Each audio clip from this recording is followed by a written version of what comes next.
My parrot started roasting my guests. Casual. So I got a parrot last year. Thoughtful. Named him Mango. Affectionate. Cute, colorful, tiny bird. Short pause. At first he was shy. Surprised. Then he started listening. Too well. One day my friend came over wearing a loud floral shirt. Mango looks at him and screams, Scream! Who dressed you, blind grandma? shocked.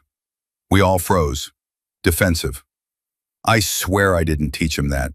My friend laughed it off. Annoyed. But Mango didn't stop. Next day, someone new walks in. Mango yells, See? New human detected.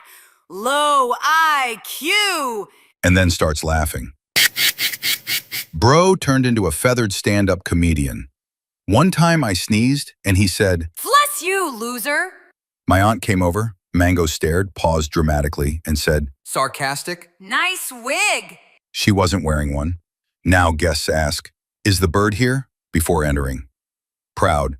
Mango's viral on TikTok now. I think he's more famous than me. Thoughtful. I created a pet. Resigned. He became a menace, cuckles, affectionate, and I secretly love it. Don't forget to like, share, and subscribe to lolimeez, your daily dose of funny storytelling. See you in the next one.